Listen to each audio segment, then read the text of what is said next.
ڕاستەکەی ئەوە بە دیاریکراوی پێشەلکاریە لە بنەماکانی یاسای نێودەوڵەتی قانونی دەولی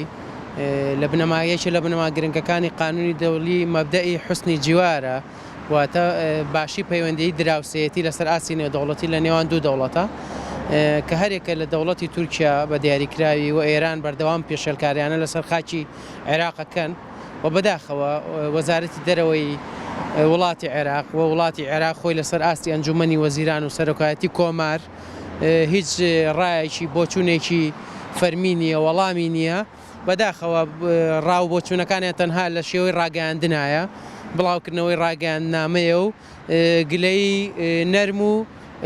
ئەوەیە یعنی مووقفێکی جددی و حەریص و بنبڕ و بنبەستی نییە بەرامبەر بە دەوڵەتێکی وەکو تورکیا بۆی ڕێگری بکات لە و دەست درێژانەی کاکرێتە سەر خاکەکەی هەر لە ڕووی قانونی نێودەوڵەتیەوە چەندیها ئیجراعات هەیە کە عێراق دەتوانێت بەرامبەر بە تورکیا بیکە بەڵام بەداخەوە کە نایکا دیارە مەبەست و مەغزای سیاسی لە پشتەوەیە ئەمە پێشێلکارێکی زەقی قانونی جنایەتی عێراقی یاسای سزادانی عێراقی هەر هەوڵاتێکی عێراقی لە ناو خاکی عێراقا بێ یا لە دەرەوە بێ تاوانی ئەنجام بدات بە دیاریکراوێک لە ناو خاکی عێراقا بێ پێش هەموو شتێ هەتا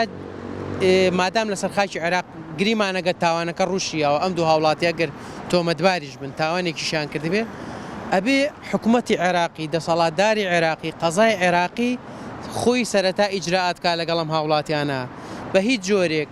هیچ دامەزراوەیەکی دەوڵەتی بێگانە مافی ئەوەی نییە لەسەر خاکی عێراق بێت هاوڵاتی عێراقی دەستگیر بکات ئیجراعاتی لەگەڵا بکات چ جای ئەوەی بیبە بیشی فرێنێ و بێسەر و شوێنی شکات و ئەشکەنجەی بە بەپێی یاسای عێراقی هەر هاوڵاتێکی عێراقی لە خاکی عێراقیە تاوانی ئەنجامدا مامۆسا ئەبێ قەزای عێراقی مختصەبەوەی تایبەتمەند بلەوەی کە ئیجراعاتی لەگەڵاکە بەپێی قانونیش نەک بەو شێوازە بڕفێنرێ و بۆ شوێنی نادیار ببرێ بێگومان لە ڕووی قانونیەوە تۆ وەزارەتێکمان هەیە لە عێراقا ناوی وەزارەتی دادە مەجلیسێکمان هەیە ناوی مەجلیسی قەزایە وەزارەتێکمان هەیە ناوی وەزارەتی دەرەوەی ئەمانە هەمووی جهەتی فەرمین بەڕاستی ئەبێ بە دوواداچوونی ورد بۆ چارەنووسی ئەم دوو هاوڵاتیە بکەن کە هەڵگری ڕەگەزنامەی عێراقین و دانیشتووی کوردستانن بەپێی دەستوریش کوردستان بەشێکە لە عێراق ئەمە لە ڕووی قانونی لە ڕووی دەستوری و لە ڕووی قەزاییشەوە بۆیە پێویستە بە زووی هەرێمی کوردستانیش خۆی وەک حکوومەتی هەرێمی کوردستان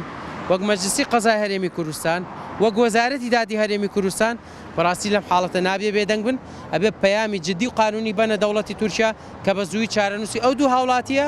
یەکلای بکرێت و دەبێت دەست بەجێ